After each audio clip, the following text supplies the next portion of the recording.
Les livres font les époques et les nations, comme les époques et les nations font les livres. Pages africaines, l'univers des livres. Un espace quotidien pour évoquer cette littérature africaine, son émergence, son évolution et son actualité. Ses acteurs dans leur dynamique se frayant un chemin dans un univers riche. Riche par ses traditions, son histoire, ses mythes et ses légendes.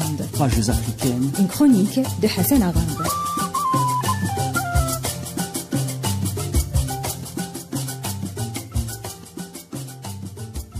Bonjour à tous.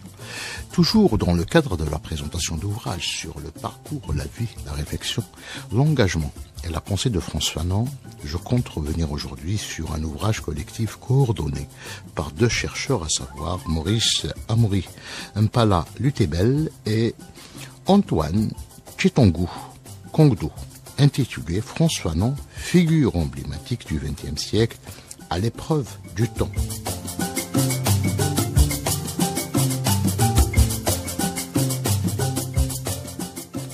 Publié à l'occasion du 60e anniversaire de sa mort, ce livre se veut une invitation à la découverte, à la relecture de l'œuvre de Frantz Fanon.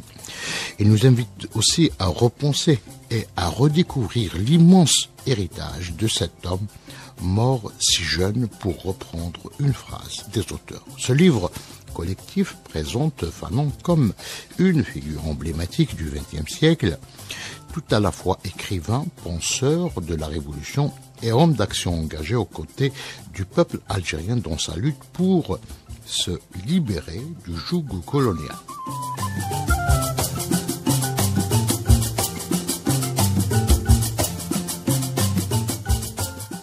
C'est donc en tant que référence majeure dont l'influence touche les 5 continents que Fanon est célébré dans cet ouvrage d'une extrême importance qui s'ouvre d'ailleurs par un hommage signé Mwepo Muyomba intitulé L'équinoxe du doute, lettre à l'ancien. Frantz Fanon.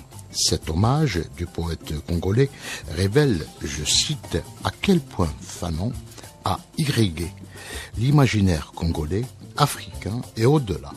C'est sous l'égide de Frantz Fanon, à l'enseigne du pourfendeur des pathologies dominantes, qu'elles soient coloniales ou postcoloniales, avec une superbe insolence et une ironie de bon aloi, qu'il s'en prend aux mystifications du XXIe siècle. Fin de citation. Frantz Fanon, figure emblématique du XXe siècle à l'épreuve du temps, est un livre à la hauteur de la figure majeure de la pensée tiers-mondiste Frantz Fanon. À très bientôt.